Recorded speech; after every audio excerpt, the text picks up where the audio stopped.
Ça nous amène aussi, chez vous, les gens sont toujours en train de se raconter, de se discourir, de se mentir, de se présenter.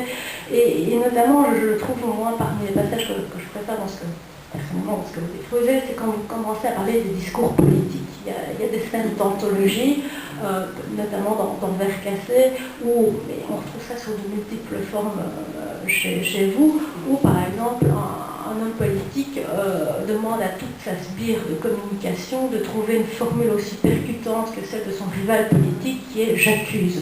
Or, ce rival politique n'avait forcément rien inventé.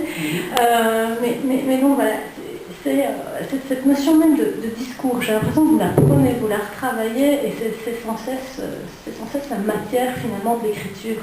Africa Musico, ce n'est qu'un discours sur le crime également. Bon, ça c'est la psychanalyse qui est... Mais en fait, moi je ne m'en rends même pas compte en réalité. Ça attaque la psychanalyse. Voilà, donc ça c'est le type et ça. Je ne m'en rends pas parce qu'en Afrique tout est politique. Même le menu que vous allez manger au restaurant, ça doit être politique. Ah oui, parce que vous mangez le caviar, c'est pas normal, c'est la nourriture du président. Vous mangez autre chose, non, ça c'est la nourriture de l'opposition. Si vous mangez ça, non, ça c'est la nourriture des centristes. Donc il faut savoir au milieu qu'est-ce qu'il ne faut pas provoquer lorsque vous êtes en train de poser un acte dans la société. Moi, je suis né pendant une période où il y avait le communisme au Congo. Donc j'ai grandi dans les années 70, ce que je raconte dans Demain j'aurai 20 ans. Il y avait une seule pensée. Le président était Dieu et nous étions ses enfants. Il était le père de la nation. Il y avait ses photos partout. Quand je mangeais à la maison, en face, il y avait le président qui nous regardait. Et moi, j'avais l'impression que ses moustaches bougeaient au rythme de ma mastication.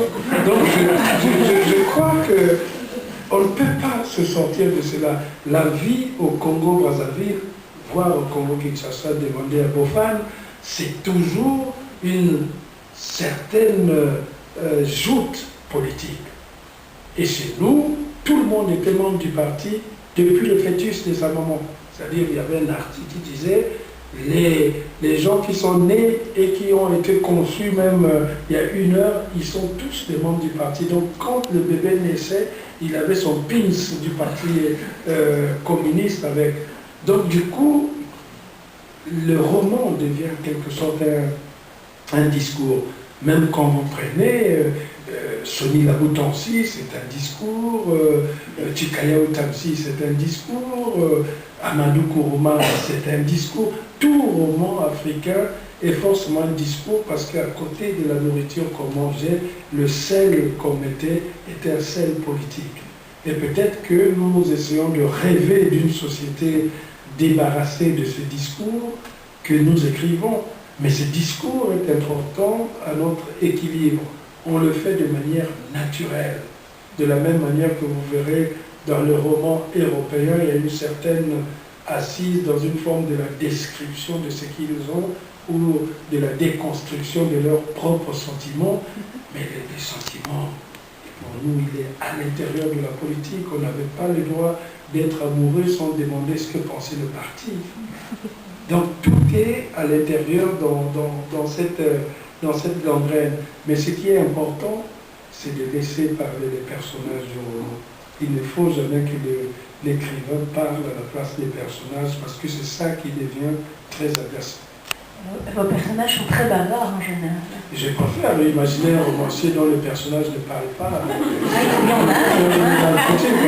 Voilà, il dit, mais dis donc, quand est-ce qu'ils vont parler? Ça fait 78 pages qu'on a décrit la toiture d'un immeuble, quand est-ce qu'ils vont parler? Donc je préfère même...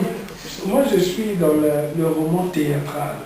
C'est pour cela que quand les dramaturges me demandent d'écrire des pièces de théâtre, je dis, mais je les ai déjà écrites. Ils disent, mais ils sont où? J'ai dit, mais dans les romans. Parce qu'il suffit de prendre les dialogues en tant que tels. Je ne peux pas concevoir un roman sans les dialogues. C'est par le dialogue que je trouve les formules, que je trouve la teinte de l'humour. Bon, la description, on peut venir.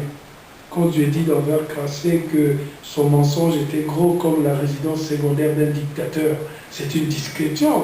Là où, voilà, l'Européen remet 14 pages à dire « Oh, c'était une grosse maison, 14 000 fenêtres ». Non, un Africain, c'est simple, il dit « C'est une maison grosse, c'est un mensonge gros comme la résidence secondaire d'un dictateur ». Ça suffit, on a compris. C'est politique, mais c'est symbolique.